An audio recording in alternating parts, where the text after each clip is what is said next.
We are back for the second episode, or the outline of the second episode for Game of Thrones Season 8. This video will contain minor spoilers, but for the most part, it's meant to be taken with a grain of salt. Let's begin.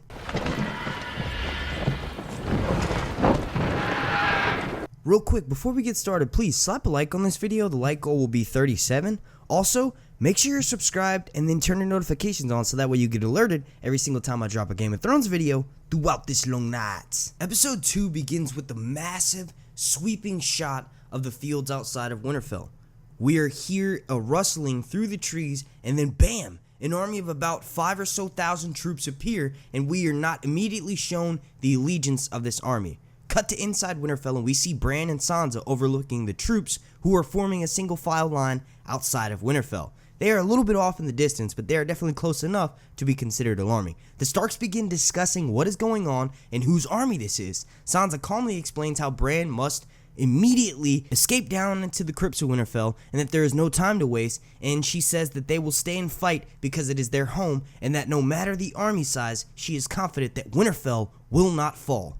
She tells Woken to inform Arya of the army outside the gates, and he explains how Arya has not been seen in hours and no one can find her around the castle. Bran chimes in that he knows where she is and that her mission is of the utmost importance. Bran then quickly wargs into one of his ravens, and it's revealed that the troops outside Winterfell are in fact Lannister soldiers, and they appear to be setting up camp. Now, I'm not gonna lie, that does sound heavily on theme with Game of Thrones. That's one thing that I love about these leaks, is that my source definitely knew what they were doing and they did their homework. These are on par with how some of the earlier episodes in the season of Game of Thrones starts out. You know, we'll get the heavy thread of what the main theme of the season is going to be about, and then, you know, it'll slow down a little bit, and then eventually it'll hammer it away. So that opening shot sounds legit. We've had it before in the Battle of the Bastards, and we were shown like this massive sweeping field about where the battle was going to take place. So I could totally see them keeping in line with that, and we get sort of like a callback to the Battle of the Bastards.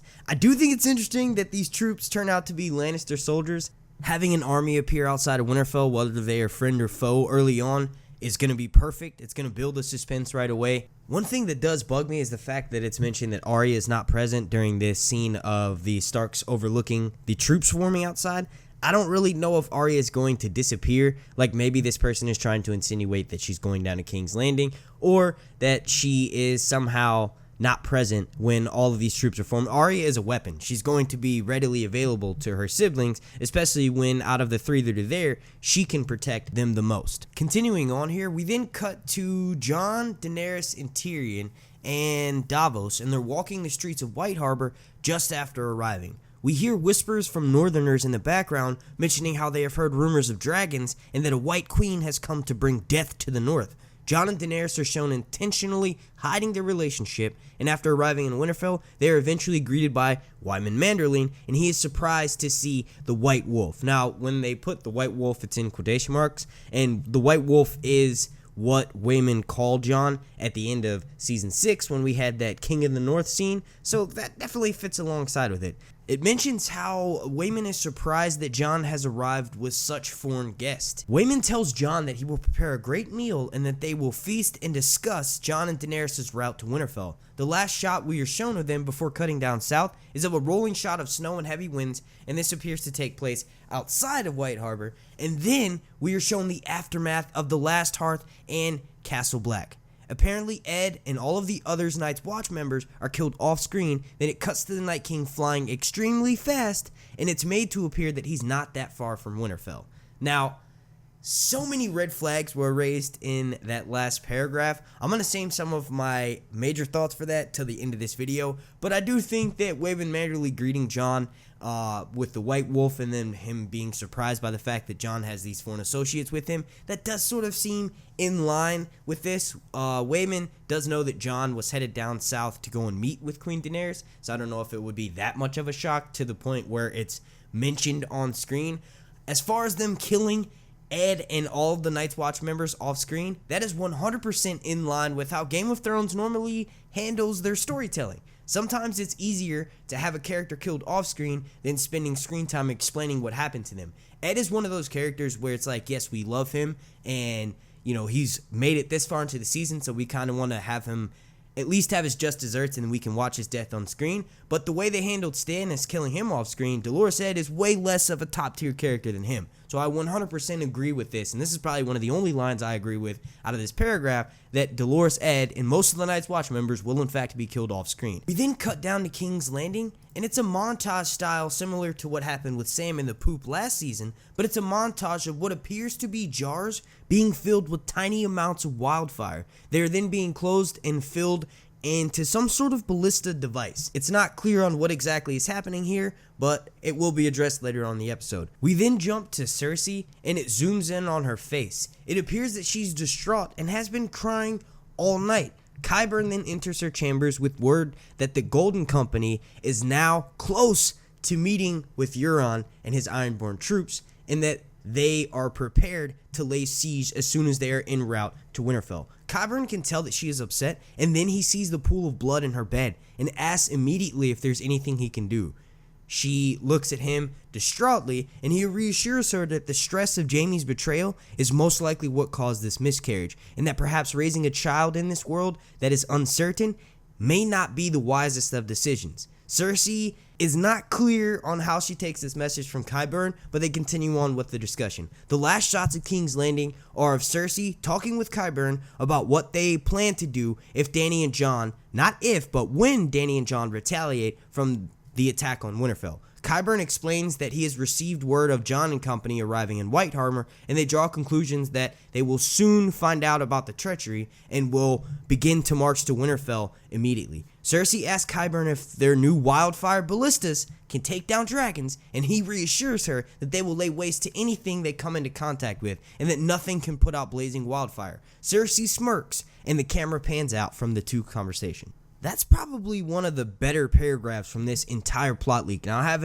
all of episode 3 to do. If you guys want me to make a video on episode 3 from these plot leaks, let me know down below in the comment section, and I will get started on that ASAP. But that was one of the most inline paragraphs out of all of this. I totally see Cersei, after and if she does have this miscarriage, Qyburn is going to redirect her anger towards the enemy. He knows that he has to keep her somewhat in focus, because if she becomes lost and dwells on the fact that, she lost her child, which was arguably her one motivator, she will go off the rails, and then his life will be at risk. So Qyburn directing her anger towards somewhere totally seems in line with the show. But you guys let me know what you think about that paragraph. Am I just getting a little bit too obsessed here? And now on to the last couple shots of this episode. Apparently, they heavily involve Theon and Euron. Euron is shown in his cabin, and a crew member opens up his door, and we are shown a half-naked Yar. We're meant to assume that he's been raping Yar this entire time, which I do want to add that totally fits in with Euron's book counterpart. He is a rapist in the books, as well as the TV show, apparently. After his crew comes in, he informs them that they will be meeting with the leader of the Golden Company soon.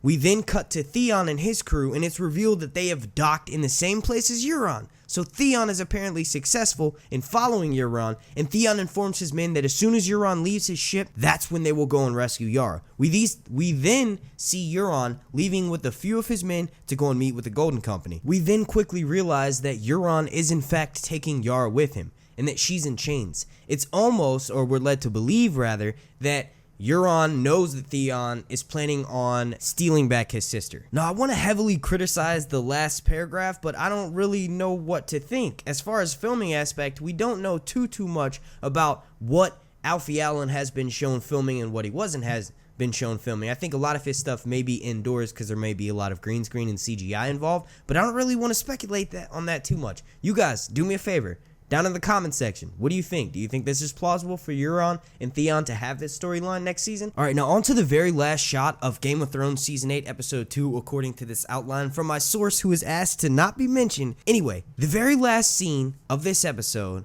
we cut back to the north of Westeros. Jaime is shown for the first time of the season, and it's a close-up. He has Bran by his side, and they are informing a foot soldier of what to relay to Winterfell about why they are camping outside their gates. Jaime tells him to explain how he is upholding his word to Jon Snow, and he has delivered his army to help fight against the dead.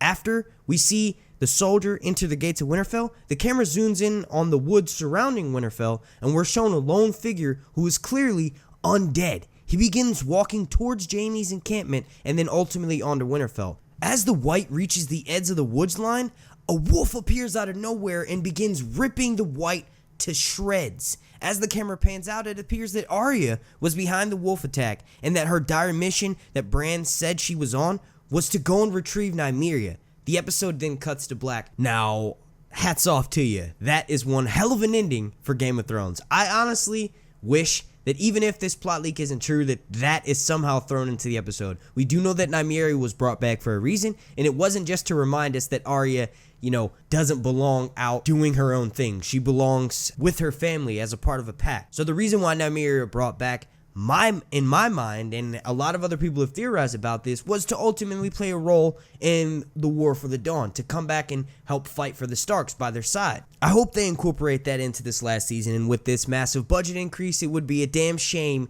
if they didn't. But overall, you guys let me know your thoughts and what you think about this down below in the comment section. Let me know if you want me to do a part 3. Like I said, at the very least, these plot leaks are entertaining, even though they're to be taken with a grain of salt. But I want to thank you all so much for watching. If you could please slap a like on this video, the like goal will be 15. Also, I am looking to upgrade this channel massively with production value and content wise. If you are interested in helping me jumpstart that process, go and check out one of the 2 links I have linked down below. One is for an Amazon wishlist and the other one is for a GoFundMe. Super special shout out to every single person watching this video right now, and super special shout out to every single member of my Patreon family. I want to thank you all so much. My name's Mark, and this has been Sir Hunt's Reviews. Almost forgot to mention, we hit 40,000 subscribers the other day, and that is a massive goal that I've had on this channel for the past 2.5 years, ever since I started making videos. So I want to take some extra time to thank all of you all beautiful freaking people, because y'all are amazing. Without y'all's help, I wouldn't have been able to do this. 40,000 strong, baby.